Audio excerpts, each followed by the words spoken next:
Hey guys, this is John from podcastforthewin.com, and I thought I would just kind of do a quick studio tutorial video. I have never really done one of these before, so it'll be short and sweet. Let's start off with my older mixer here, which I still use once in a while. I'm actually kind of starting to debate whether or not I like this one over my current one I'm using right now. This is an older one. This is actually an Alesis. It used to be a USB mixer, but at one point I actually ended up busting the USB on the back when I dropped it. So as you can see here, it's kind of busted there, but it still works as long as you're using the analogs out. I found that it had a little bit more power behind it, and maybe just maybe the quality of audio was better. It's still hard to determine, but anyway, that's an old mixer I was using. Here we have my old motherboard. It's actually an old i5.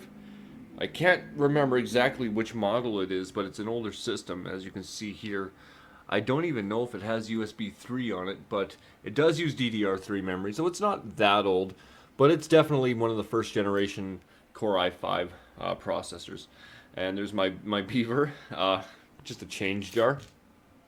My old Nintendo 64. You can't leave home without it.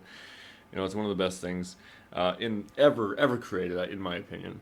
Let's see here. What else do we have? We have my bookshelf. I have a few books on here, not too many, but I have some Stephen King's. I'm a huge fan of Stephen King, as you can probably tell in that Theo Fleury autobiography. He's a hockey player, if you don't know that. He used to play for the Calgary Flames, and that's really the most important part. Beer mug. This is actually a Big Rock beer cozy. It's kind of cool. I don't know if you can see what that is, but it is. Here we have the case from my Minecraft creeper and my diamond block, my diamond ore block. Nothing too special. Still need to find more to put on that bookshelf, but it's pretty cool to have. Here we have some speakers. This is actually what I use to monitor once I'm done recording any podcasts or any videos. I usually play back through these just to make sure that the quality is there, because I did notice that in my earlier videos, the quality through the headphones were it wasn't accurate. I would hear it louder than what it would actually upload, so I had to go through these to try it out. Here we have my Hytron, my router, my modem, and this is I'm running 60 megabits per second down, and it's only about 3 megabits per second up. I might increase that very soon, just because I'm putting out more videos and I'd like to do it at a faster rate. But it's a good modem, actually. It has 5 gigahertz download speed for my Wi-Fi, so it's useful. It's definitely a lot better than what I was using before. But yeah, so that's what I'm using for my Wi-Fi. And there's my subwoofer. That's a 200 watt energy subwoofer. It's a little older, but it pounds. It's pretty beastly. Okay, let's go on to one of my web cameras. This is actually the can't remember. This is the Microsoft Studio HD Studio. That's what it is. And this is actually one of the 2 top-rated web cameras to this day on the market. And so this is what I use as my side angle web camera. And you know what does the trick? I am thinking about upgrading to maybe a Canon camera, getting some better video quality using less bandwidth on my USBs on my desktop. So maybe do something like that. We'll see in the future. Here, we just back up a bit because this is a big case. This is the NZXT Phantom 820, I believe it is. The model number I just can't remember for the life of me. I think it's the 820. It's the full chassis, and it's a beast.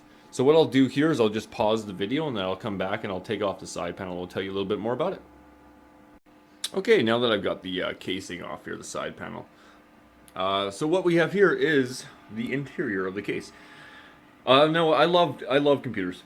That's probably my biggest passion, podcasting and PCs, building my own PCs. Right now it's a little bit messy with this cord, but if you look, other than that, it's completely clean. My wire management is priority.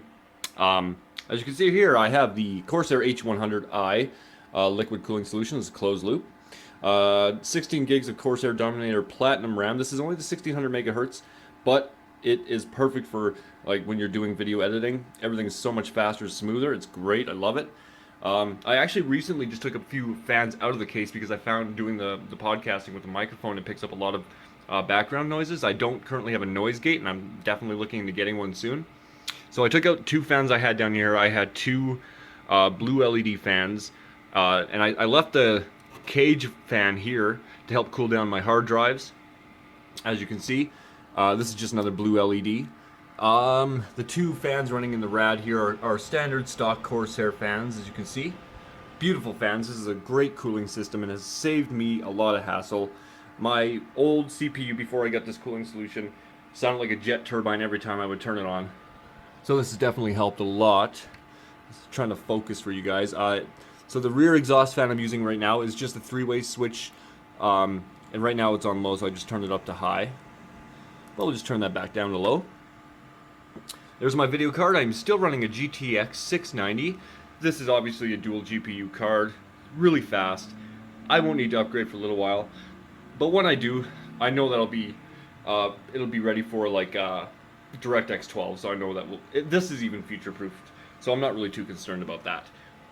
I'm using an in-win 800 watt Desert Fox power supply. This is semi-modular, so everything from here down, if you can see, is modular, except for the main 24-pin power connector. That is the only thing that's not modular, but really, you kind of need that. That's not really an option, so to have that, that's fine with me. That doesn't really bother me. The CPU is an AMD 8350 8-core CPU. I got it clocked at 4.2 gigahertz right now. That's something I'm also going to be updating very soon. I'm going to be running something that runs DDR4, hopefully within the next 6 months, maybe a year.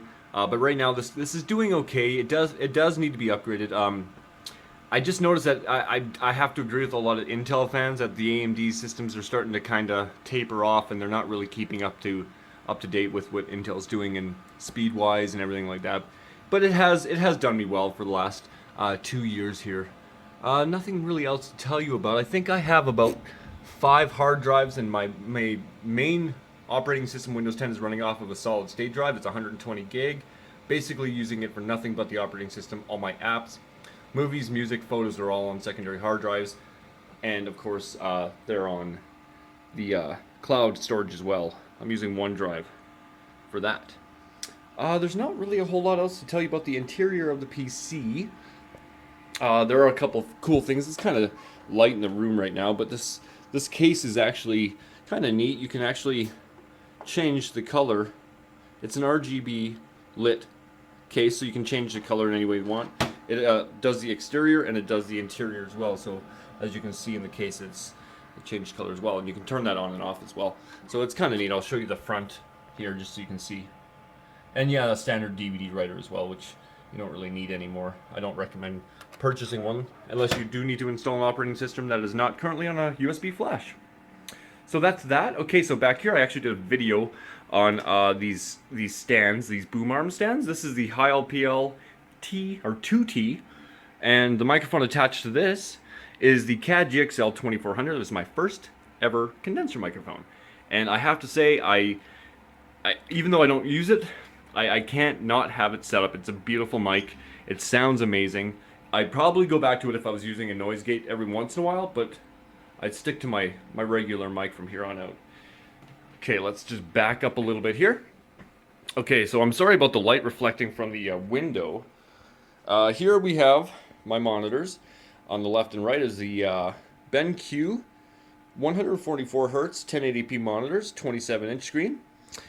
These are amazing. These are great for gaming, and I don't do any Photoshop work or any real photo editing or video editing. I'm not recording in 4K at the time. When I do, I might upgrade to 4K monitors, but for now, these are a beautiful set of monitors, and they ran me about, I got them on sale. I think I got them for just under $400 each. I can't remember exactly, but these are amazing monitors, and you can run, I believe they have 2 HDMI in, DisplayPort, and DVI in, so they have a lot of features.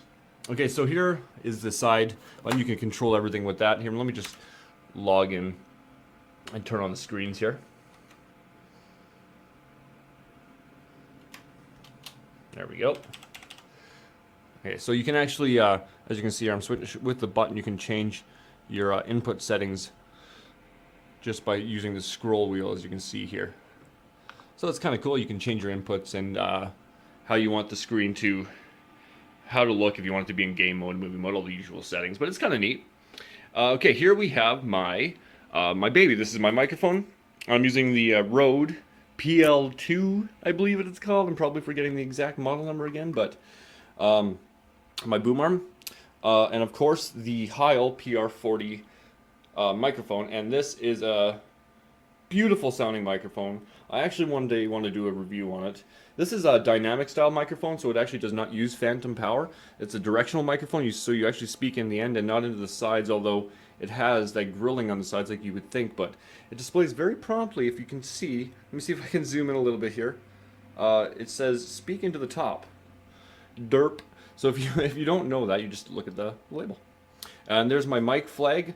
I actually took this from a photo. I had an art developer make this for me, and I printed it off, and yeah, pretty much just glued it to the mic flag. So I got a lot of copies of these. They're really neat. Okay, let's see here. My little mini fan, which I'm actually going to turn on because it is warm in here. Let's see here. There we go. So that's my little mini fan. It gets really warm sometimes in here, and when you're doing a podcast, you have to have as many windows as you can have closed. You don't want too much background noise. So this does a little bit of cooling. Not great, but it does a little bit. Here I have the current. This is actually relatively new. I've probably had this for about a year now, maybe a little bit over a year. This is actually, like, look at the size of this thing. It's huge. Like, for a single podcaster, you don't need anything this big, but it is pretty good. I mean, like I said, I was comparing it to the Alesis that I'm using right now, or was using for 2 years. This is the Mackie Pro FX 12. This is a 12-channel USB mixer, and this actually works. The USB I didn't break. But I'm thinking about switching the USB just to using analog, just to see if the output quality is a little bit better. I'm not too sure. So yeah, it basically is just a mixer. It's pretty standard. It does have some effects built in, but this is more for DJing and things like that if you're planning on doing anything like that. It's great for that. As you can see, it's got some presets. Your main out. So I actually taped and labeled off the microphone channels and what settings I like to have them on. So right now I have this right here is my Heil PR40, and this is the CAD GXL 2400. Because it is a condenser microphone, you do not have to have the volume up quite as high for that one, so I usually keep that a little bit lower. Right here for podcasting, I like to record out directly from my mixer board into a little audio recorder, and this is a Sony. I don't even know the model name on this, but it does the trick. It's just a little micro audio recorder, and it records everything without having to worry about any latency, delay, or anything like that. And it's very clear, very crisp, and you can adjust the settings in it to how you want it to sound when you're actually recording, so you know that it won't be too gainy or anything like that, which you can actually struggle with sometimes. But yeah, it's a neat little